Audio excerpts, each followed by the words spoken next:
Meio Sol Amarelo, de Chimamanda Ngozi Adichie. Capítulo 14. Richard não imaginou que seria tão fácil encontrar a família de Nhaemeka, mas quando chegou ao Oboze e parou na igreja anglicana para perguntar, o professor lhe disse que eles moravam um pouco mais abaixo, na mesma rua, numa casa sem pintura, ladeada de palmeiras. O pai de Nhaemeka era miúdo e albino, cor de cobre, olhos de um amêndoa acinzentado que se iluminaram assim que Richard falou em Ibu. Era tão diferente do enorme inspetor de pele escura que encontrara na alfândega do aeroporto que, durante alguns momentos, achou que entrara na casa errada, que aquele não era o pai de Nhaemeka. Mas o velho abençoou a noz de cola numa voz tão parecida com a de Nhaemeka que Richard voltou imediatamente ao saguão do aeroporto naquela tarde abafada, e à conversa irritante do rapaz até que as portas se abriram e os soldados entraram. Aquele que traz a noz de cola traz vida. O Senhor e os seus viverão, e eu e os meus viveremos. Que a águia pouse e que a pomba pouse. E se algum dos dois decretar que o outro não pode pousar, não será bom para ele. Que Deus abençoe essa noz de cola em nome de Jesus. Amém, disse Richard. Já podia ver outras semelhanças. Os gestos daquele senhor, ao quebrar a noz de cola em 5 gomos, eram estranhamente parecidos com os de Nhaemeka, assim como o formato da boca, com o lábio inferior protuberante. Richard esperou até terem terminado de chupar a noz de cola, até a mãe de Nhaemeka aparecer, vestida de preto, para dizer: Eu vi o filho de vocês no aeroporto de Kano, no dia em que aconteceu. Conversamos um pouco. Ele falou de vocês e da família. Richard calou-se uns momentos, perguntando-se se os pais preferiam escutar que o filho tinha permanecido estoico diante da morte, ou se gostariam de ouvir que ele havia lutado para não morrer, que avançara em direção à arma.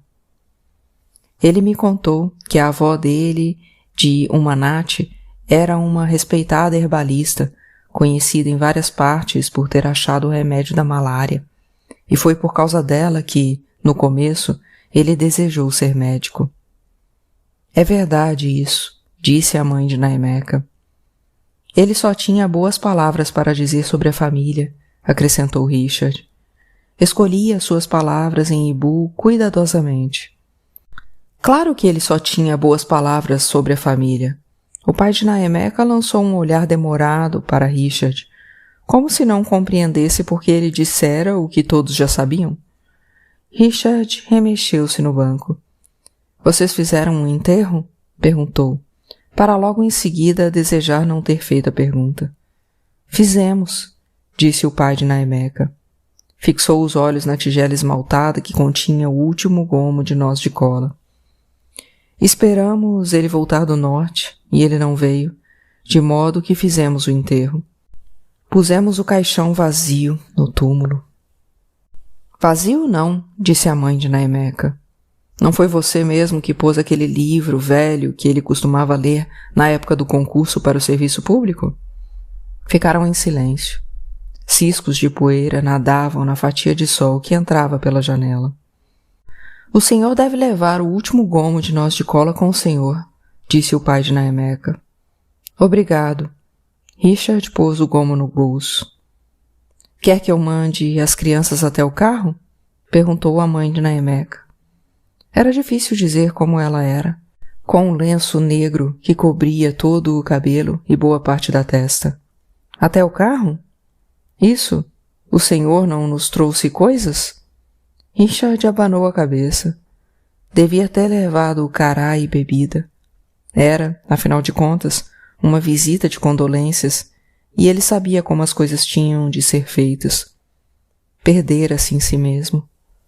Achara que só sua ida seria suficiente, que ele seria o anjo magnânimo que levaria aos pais os últimos momentos do filho, e, ao fazê-lo, aliviaria a dor de ambos e se redimiria. Porém, Para os pais de Naemeca, Richard era apenas mais um entre os que tinham ido dar os pêsames. Sua visita não fazia a menor diferença para a única realidade que importava. O filho dele se fora.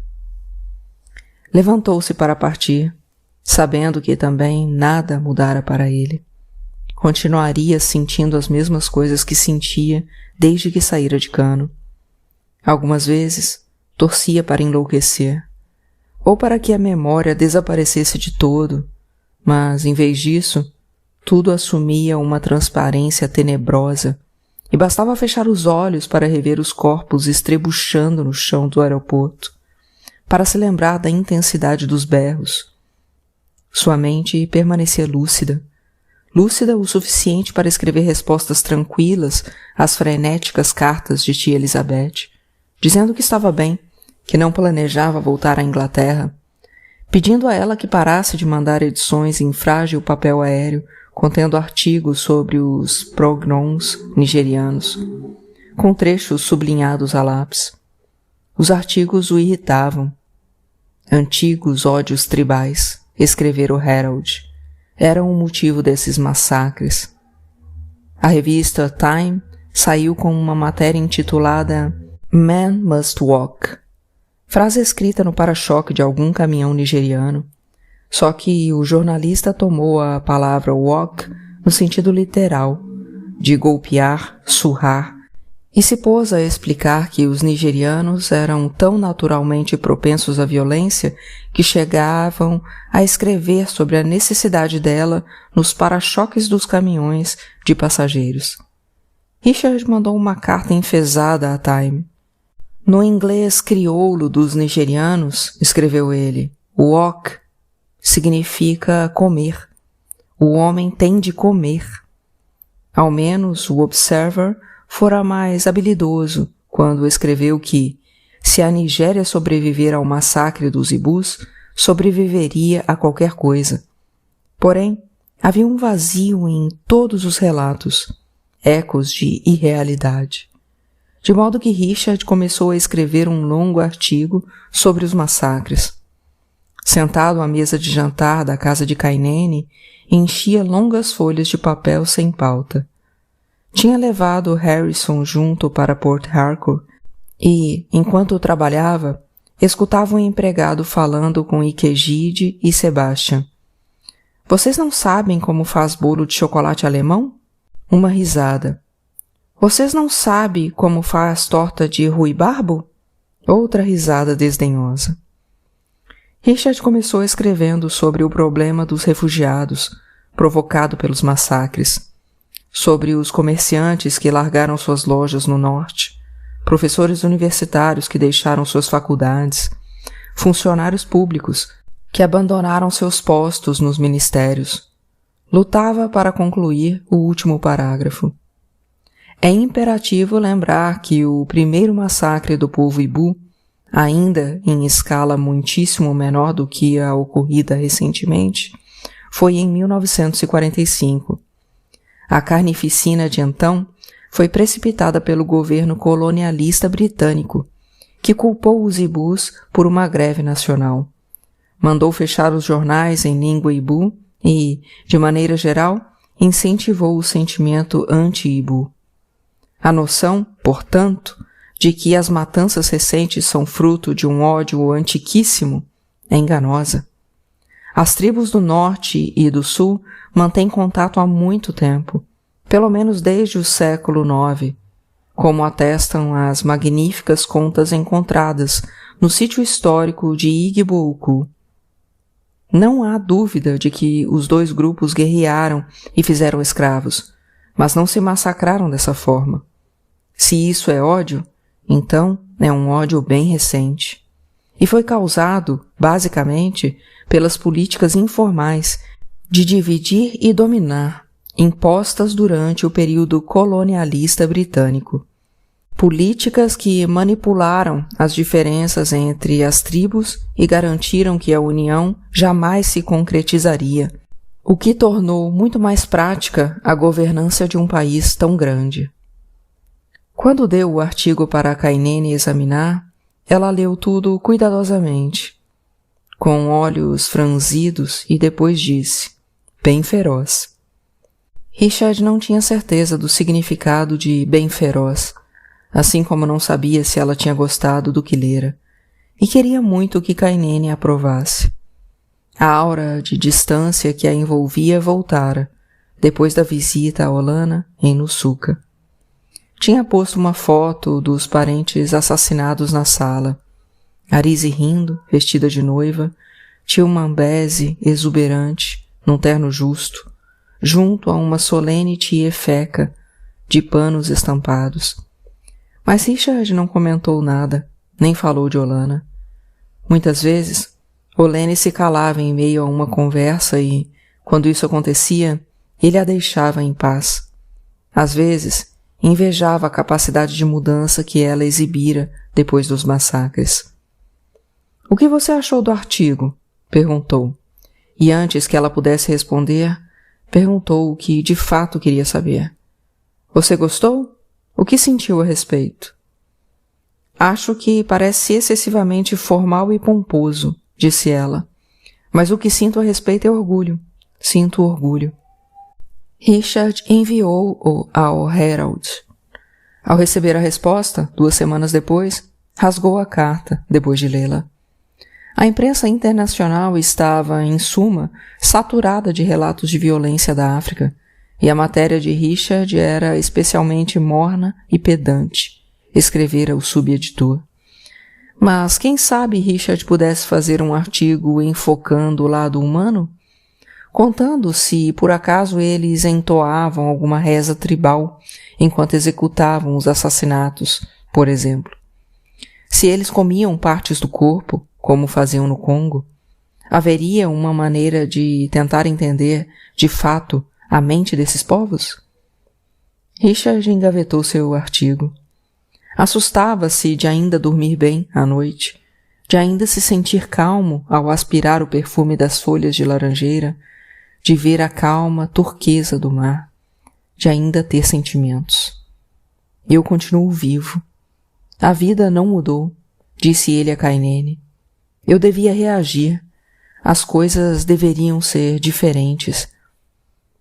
Você não pode escrever um roteiro mental e depois se forçar a seguir o que está lá.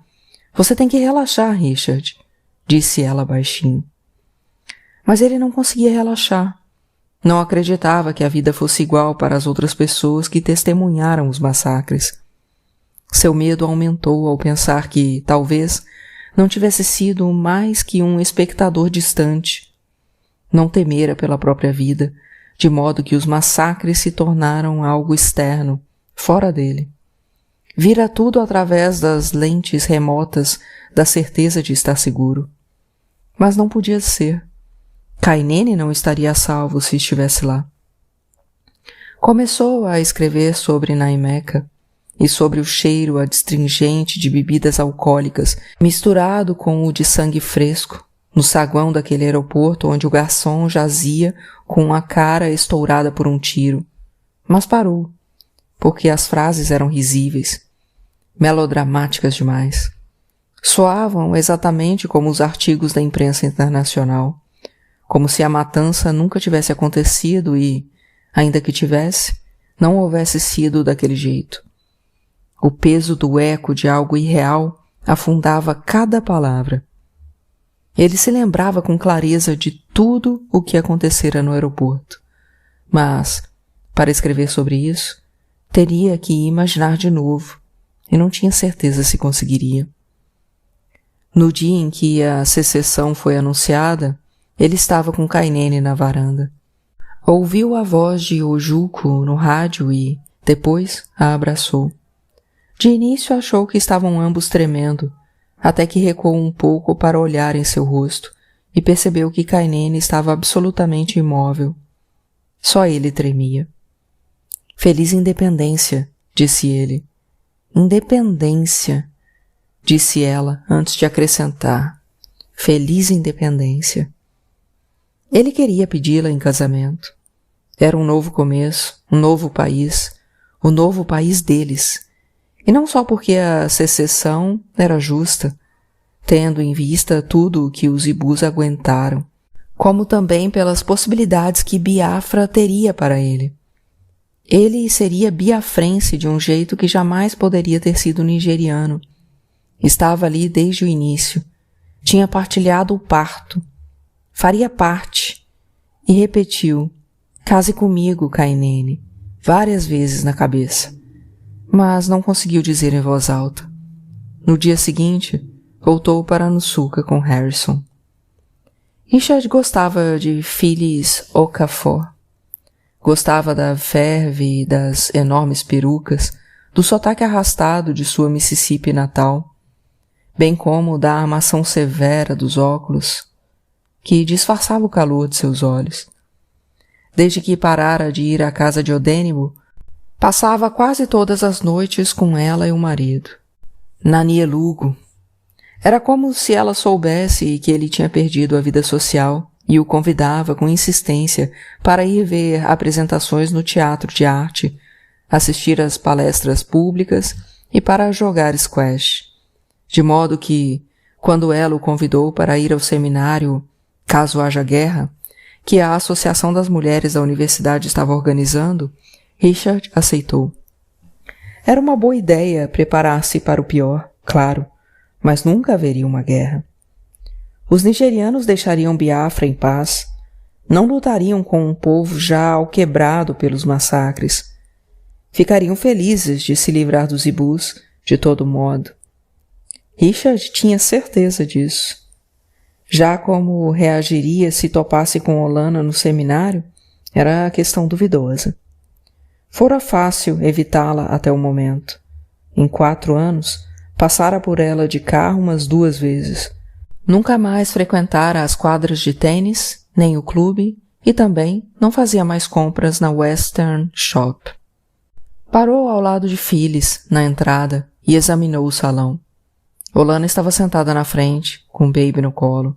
Seu rosto, voluptuosamente belo, lhe parecia familiar, assim como o vestido azul de gola com babado, como se tivesse visto um e outro havia muito pouco tempo.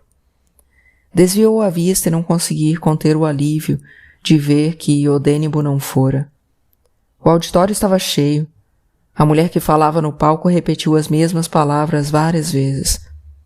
Embrulhem o diploma em sacos impermeáveis e não esqueçam de que essa é a primeira coisa que vocês vão levar, se tiverem de evacuar. Embrulhem o diploma em sacos impermeáveis. Mais gente falou. Depois terminou. As pessoas se juntaram, rindo, conversando e trocando mais dicas, caso haja uma guerra. Richard sabia que Olana estava por perto, falando com um sujeito barbado que ensinava música. Virou-se, como quem não quer nada, para escapulir dali, e já estava perto da porta quando ela apareceu ao seu lado. Olá, Richard. Kedu? Estou bem. A pele de seu rosto parecia muito retesada. E você? Nós estamos bem, disse Olana. Seus lábios tinham um leve brilho rosa de batom. Richard não deixou de notar o uso do plural. Não sabia se ela se referia a si e à filha, ou a si e ao Odênibo. Ou talvez aquele nós tivesse a intenção de sugerir que ela havia entendido o que acontecera entre eles e que isso acarretara para seu relacionamento com Kainene. Baby, você já cumprimentou o Richard? Perguntou Olana, olhando para baixo, para a criança, cuja mão estava enganchada na sua. Boa tarde, disse Baby em voz alta. Richard agachou-se e tocou em seu rosto. Havia uma tranquilidade em volta dela que a fazia parecer mais velha e mais sábia do que os seus 4 anos. Olá, Baby. Como vai Kainene? Perguntou Olana. Richard fugiu de seu olhar, inseguro de qual expressão assumir. Está bem. E seu livro, como vai? Vai bem, obrigado. Ainda se chama Os Textos de Mãos? Richard gostou que ela não tivesse esquecido. Não.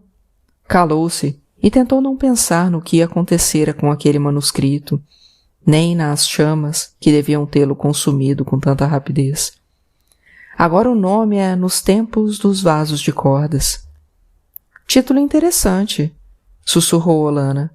Espero que não haja guerra. Mas o seminário foi bem útil. Você não achou? Foi. Philips aproximou-se, cumprimentou Olana e depois puxou o braço de Richard. Estão dizendo que o Juco está vindo. O Juco está vindo. No saguão, lá fora, vinha um ruído de vozes falando alto. O Juco? Perguntou Richard. Ele mesmo. Phyllis caminhava na direção da porta.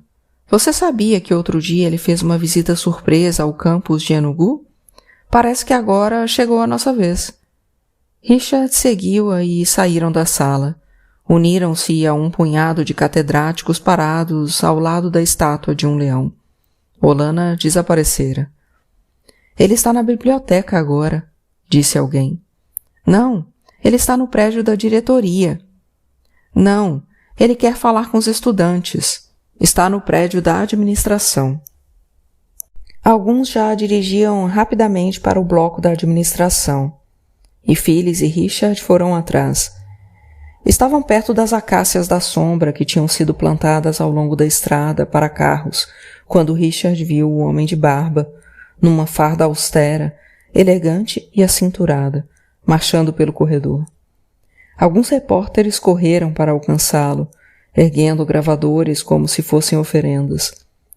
Os alunos, tantos que Richard se perguntou como é que tinham se reunido tão rápido, começaram a entoar. Poder! Poder! Ejuco desceu as escadas e parou sobre uns blocos de cimento que havia no gramado. Ergueu as mãos. Tudo nele cintilava. Sua barba bem cuidada, seu relógio, seus ombros largos. Vim lhes fazer uma pergunta, disse. Sua voz com sotaque de Oxford era surpreendentemente macia. Não tinha o timbre que adquiria pelo rádio, e era um pouco teatral, um pouco comedida demais. O que vamos fazer? Vamos ficar calados e deixar que eles nos forcem a voltar a ser parte da Nigéria de novo? Devemos ignorar os milhares de irmãos e irmãs mortos do norte? Não, não! Os estudantes estavam enchendo o imenso pátio, esparramando-se pelo gramado e pela entrada de carros. Muitos professores pararam o carro na rua e se uniram a eles. Poder! Poder! O Juco ergueu de novo as mãos e todos fizeram silêncio. Se eles declararem guerra, quero que saibam que talvez seja uma longa guerra. Uma longa guerra. Vocês estão preparados? Nós estamos preparados?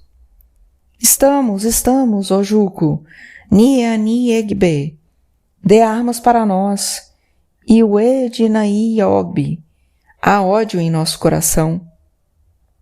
E não pararam mais de entoar. Dê armas para nós. Há ódio em nosso coração. Dê armas para nós. O ritmo era impetuoso. Richard deu uma olhada para Phyllis, que suspendia o punho cerrado enquanto gritava. Depois olhou por uns instantes para quem estava em volta, todos concentrados e atentos a um momento, antes de começar ele também a acenar e a cantar. O Juco, dê armas para nós. O Juco, nie anie egbe. O Juco acendeu um cigarro e atirou-o no gramado. O cigarro queimou alguns instantes antes de Ojuco estender a perna e esmagá-lo sob uma bota negra brilhante. Até a grama vai lutar por Biafra, disse. Richard contou a Kainene que havia ficado encantado com Ojuco. Mesmo que o homem já mostrasse sinais de calvície precoce, fosse vagamente histriônico e usasse um anel espalhafatoso no dedo. Contou a ela sobre o seminário. Depois se perguntou se devia dizer a ela que tinha cruzado com Olana. Estavam sentados na varanda. Kainene descascava uma laranja com a faca e a casca fina caía num prato no chão. Eu vi Olana, disse ele. Viu? No seminário.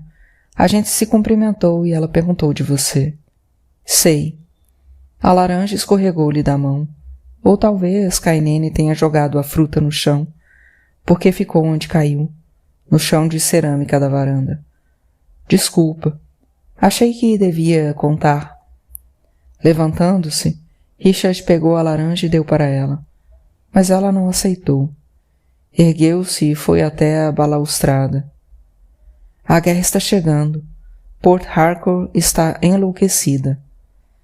Kainene olhava para o horizonte distante, como se pudesse, de fato, ver a cidade e suas festas loucas, excessivas, seus relacionamentos frenéticos, seus carros andando a toda.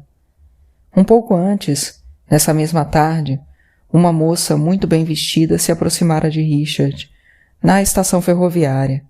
Pegara na sua mão. Venha até minha casa.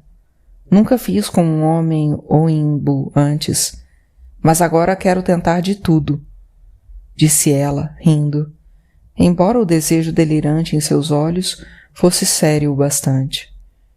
Sacudindo a mão até se ver livre dela, fora embora, curiosamente triste de pensar que ela acabaria indo com um outro estranho para a cama. Era como se os habitantes da cidade, com seus pinheiros altos e sibilantes, quisessem agarrar o que fosse possível, antes que a guerra lhes roubasse todas as escolhas. Richard levantou-se e foi ter com Kainene. Não vai haver guerra. Como foi que ela perguntou de mim? Ela disse, como vai, Kainene? E você disse que eu estava bem? Disse. Kainene não falou mais sobre o assunto. Ele não esperava que ela falasse.